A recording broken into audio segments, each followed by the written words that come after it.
Ready to start your next creative chapter of life, but not sure where to begin? Whether you want to pivot your career, finally prioritize creative passion projects, embrace your empty nest, or thoroughly enjoy your retirement via the lens of creativity, you're in the right place. In this video, you'll learn 7 ways that'll help you step into your next phase confidently, authentically, and creatively. I'm Allison Bryan, Master Creativity Coach and the founder of Creative Oasis Coaching. And since 2008, I have helped thousands of multi-passionate creatives around the world bring their creative dreams to life with joy, confidence, and ease. So I can say that what I'm about to share with you is really vital to making a smooth transition into your next creative chapter, and one that you will love. Most people of the 7 phases I'm going to share with you skip 7 altogether, so that's an important one. Stick with me to the end so you don't miss it. Let's start with number 1, permission. Permission is often overlooked, yet giving yourself permission is crucial before you can actually say yes to your next creative dream. And a dream that, if I'm guessing, is likely been taking up precious real estate in your mind for a long time now. Months, years, maybe even decades. And whether you long to start a podcast, start your own business, write a book, make more art, teach courses, set up an Etsy shop, whatever your dream may be, until you finally give yourself permission to make it happen, it's going to stay in your head. So number 1, permission. Number 2, contemplation. Next, we move into contemplation. When is the last time you really slowed down and thought about what do you want for the next chapter of your life? If you're like most multi-passionate creatives that I work with, my guess is you haven't. Sure, you may have what feel like a million ideas whirling around in your brain. I call that the idea tornado, but that's very different than setting aside the dedicated space and time to contemplate what you really want. One of the first things I do with my coaching clients is provide the time, space, and guidance so that they can do just this.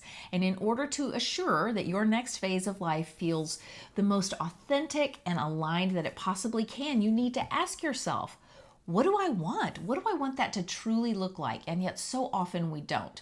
We let inertia take hold. We continue doing the same things we've always done and living the same ways we've always lived because we don't take that time to slow down and seriously contemplate the possibilities of how it could be different. So grab your journal and give yourself permission to ponder these expansive questions. Questions like, how do I want to feel? What do I want to create? What do I want to experience? What do I want to have? Who do I want to be?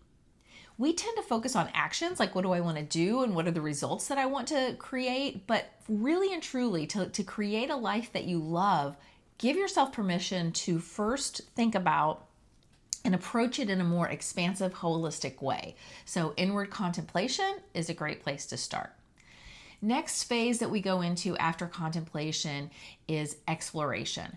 This means actually taking the time to explore different ways in which you might actually make the things that you've come up with happen without needing to choose a right way. Now, something I see as a creativity coach time and again is that people have this sneaky subconscious thought that they should already know how to do a thing that they might want to do, even though they've never done it before. And furthermore, they kind of think they should be able to know how to do it perfectly every step of the way, or why bother, right? Can you say pressure? And this stops people before they've even had a chance to begin. Now, I can give you an example. You probably wouldn't come to me for a different kind of physical dream, like I want to run a marathon for the first time ever next weekend and medal, right? Even though I've never run before. Yet, when it comes to our creative dreams, we tend to put this kind of unrealistic expectation and thus major pressure on ourselves to jump right in directly from idea to perfectly planned, performed, and executed results immediately. Instead, to begin, give yourself permission to follow your curiosity and explore your ideas, play in possibility. When you give yourself permission to explore without that added pressure to know and come up with the right, best, or perfect answer right away, it keeps you open to possibility. What shuts people down before they've even had the chance to begin is that feeling like they have to know ahead of time. So I'll give you an example. Somebody might come to me and be like, I'd love to own my own bakery. And this thought has them feeling totally energized. but it's quickly followed by this avalanche of thoughts like, but first I'll need to find the best recipes to use. I have to find an amazing space, of course. I'll have to have the perfect website. I'll need to post a lot on Instagram. I'm going to have great people to run the register. I'm going to need to find reliable suppliers. And you know what? I've never done any of this before. I don't know how to do all that. Never mind. What's on Netflix, right? We can go in 10 seconds flat. We can go from energizing creative possibility to shutting ourselves down with overwhelm and that misguided belief that we have to already know all of those things. We have to know what the steps are and how to do them. So to avoid shutting yourself down before you even begin, give yourself permission to enjoy the exploration, ponder the possibilities without that pressure of having to know something, the answers right off the bat. So a few of my favorite ways to do this in my coaching programs are to use mind maps, create mind maps around ideas, very expansive way of exploring ideas, do idea downloads, a lot of what if lists. What if I tried this? What if I tried this? Again, without that pressure to know the right way right off the bat. Think about people that you admire who have already done something similar to what you want to do and do some brainstorming around that. And also looking to your own past, your joys and your successes to look for clues for things that might help you moving forward. Now, if you're finding this, we're almost halfway through. If you're finding this helpful, please give this video a thumbs up so that I can know this is the type of content and creation that's helpful to you and make more of these videos for you. So the fourth phase is introspection. So far we've given ourselves permission, we've taken some time for contemplation, and then we've explored those ideas expansively through exploration. Now we can turn back in to introspection. So, we are taught at a very young age to look outside of ourselves for the answers. And we are, our parents tell us right from wrong. Then at school, it's our teachers and grades and testing, which very clearly tell us that there's a right way and a wrong way to do things. After that, usually we have employers that have their ideas about what is the right way and the best way. So now, even at this phase of life, when you're a card-carrying adult, probably have been for decades, on default, you may still be looking outside of yourself for the answers of what you should be doing next. This is your chance to change that. It's time to practice looking inside yourself rather than outside yourself for the answers. You have so much untapped wisdom inside, real life experiences, probably trainings, educations, talents, interests, skills, and desire that you can use and weave together to help you make decisions about your next chapter in a way that feels authentic and aligned for you. Maybe not anybody else, but for you. And you get to decide how you want to show up, what you want to do, and who you want to be. We have an abundance of wonderful creative methods that help us practice doing this inside my creative coaching programs. And here's a super simple method that you can practice right now on your own. The next time you are about to search on the internet for an answer about your next creative chapter, I want you to take a moment, stop, write down your question, close your eyes, and then take a moment to get in touch with your own inner wisdom and write down what answer comes to you. What do you imagine might work? What do you think you already know about this? And then open your eyes and write down the possible solutions and ideas that came to you. Now, even if you still end up needing to Google, which is great, this is a great way to practice tuning into what you already know and beginning to trust your own inner wisdom before you outsource. Next comes clarification. Okay, now it's time to make decisions. I always say that a nebulous dream remains just that. Making thoughtful decisions about what you want for your next chapter of life is very necessary, especially when you're a multi-passionate creative human with what feels like a never-ending list of possibilities calling to you. Now, if we don't make decisions, one of two things is likely to happen. You will stay stuck in your idea tornado, as I call it, that whirling around your mind, all the possibilities.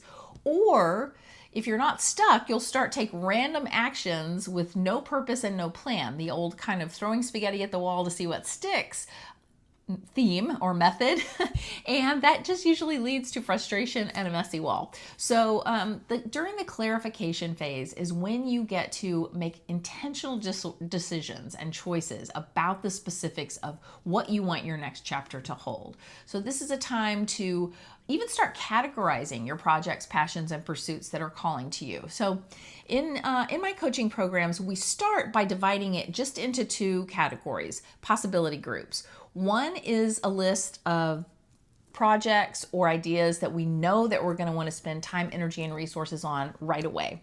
And then the other I call future someday maybe. And these are ideas that you're not ready to let go of completely, but you're willing to put on hold for the time being. This is a place that they have to live. And when you're being very intentional about putting your possibilities and your ideas there, it really helps your mind to calm down and feel like, okay, I'm not saying goodbye to this forever, but I am going to intentionally use my limited time, energy, and resources on these that I've chosen rather than those. If this is resonating with you, be sure to use the link in my comments down below or the description to grab your free Creative Oasis Jumpstart Bundle, where I have put together 5 of my most popular resources for multi-passionate creatives. Okay, now we're on to number 6. Prioritization. This is the phase in which you really pledge to move forward, to stop dreaming and start doing. Your willingness to commit and to take consistent, inspired action day after day and week after week to bring your dreams to life is directly proportional to the amount of success and joy that you're going to experience as you do so. You've heard the saying probably that where attention goes, energy flows. This is your chance to focus your attention squarely on your creative vision, to stop living in the past or putting everyone else first or doing the same things that you've been doing and hoping for a new result. The good news is it will be so much easier to prioritize and commit to your creative projects and passions and pursuits at this point because of all the pre-work you've done. You've already taken the time to dig deep, to tune into your own inner wisdom, to get clear on what it is you want to do and why. And so many of our creative dreams, the reason they never get off the shelf or out of our mind or off the computer hard drive or out of the drawer and into the world is because we assume wrongly that just because we really want something that we're going to be able to make it happen, or because we're unwilling to make choices and focus in on which dreams that we can make into a more manageable scope for a period of time. So by working through these phases that you've learned today, you are going to set yourself up beautifully to not let that happen. It's also really helpful to pair your commitment with a time frame.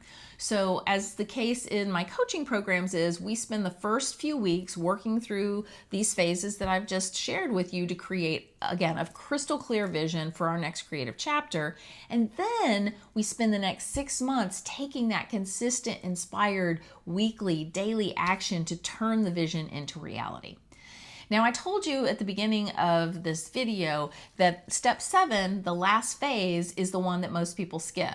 But it is truly the secret superpower of multi-passionate creatives who successfully bring their creative dreams to life again and again. Ready?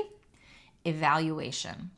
Practice treating your creative endeavors as an opportunity to learn rather than to grade or judge or beat yourself up or quit. And you will empower yourself to go forward and iterate and innovate and grow into your next phase.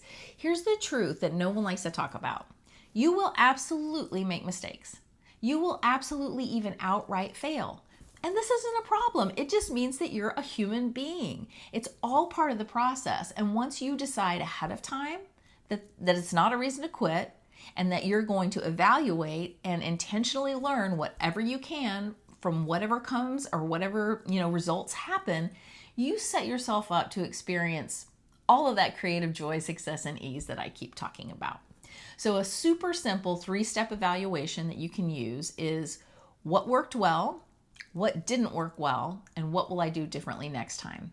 Spending a little time journaling around those 3 questions at each phase of your creative endeavor will really set you up to use that evaluation, again, for a reason to grow and create the life and the next chapter that you love versus a reason to quit, which is what we often do if we're not thinking about mistakes and pivoting in the form of growth.